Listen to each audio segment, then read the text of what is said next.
Hello everyone, I'm Jules and I'm a Ryobi ambassador, and today we're looking at this, the 18V ONE Plus Ryobi Grease Gun. So without further ado, let's unbox it and see what it can do. On first impressions, it looks really good. As I hold the handle, it's got a nice ergonomic grip, it feels comfortable in the hand. As I pick it up, the weight is distributed evenly across the system and it feels nice and balanced in the centre, not putting any undue pressure on my wrist. I'm really looking forward to using it.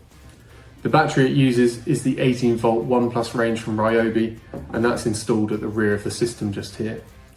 To load it with grease, there's 3 methods of loading demonstrating its adaptability.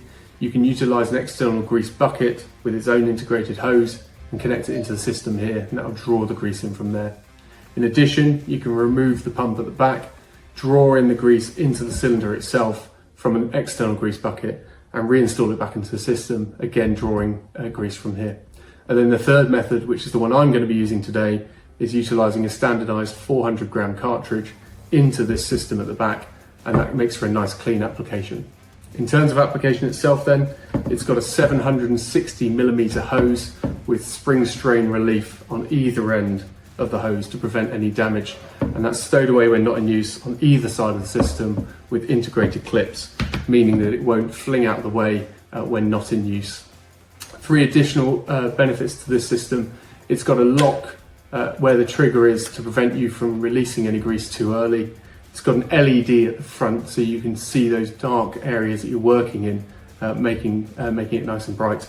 And then finally, it's got a pressure release valve at the bottom so that when you're finished with your grease application, you can release that pressure, removing the hose without any undue pressure or strain, and ready to clean it for a later use.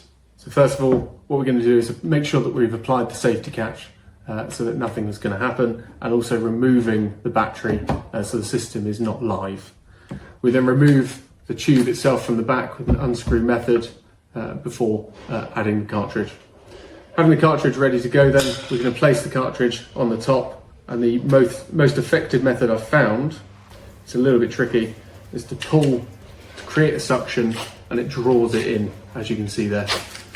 Once it's at the top, you lock it off and then it's ready to go. And I'm going to apply that back into the system itself. And then I'm going to take it outside to use it.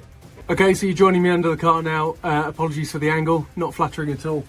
However, I've got my hose ready to go. The benefit of it being 760mm, it's nice and long. I've got loads of throw. And so I'm going to connect it up to my drive shaft grease nipple, see how that goes and use the system. Okay, that was really easy to get on, but it also feels like a nice solid connection, so that's nice to feel.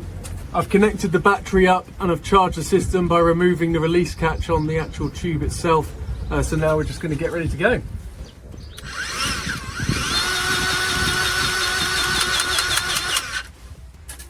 Wow, that was really quick. I can already see the grease coming out of the nipple itself. So that was a lot less effort than pumping, and it's just a click of a trigger. That was great. Okay, I've just finished under the car. This thing is absolutely incredible, absolute game changer. It took me no time at all to grease all the connections and joints in there. With a press of the trigger, it took seconds. Yeah, absolute game changer. I'd highly recommend it to anybody. And I've now got to go and clean it up, ready for another day. Cheers.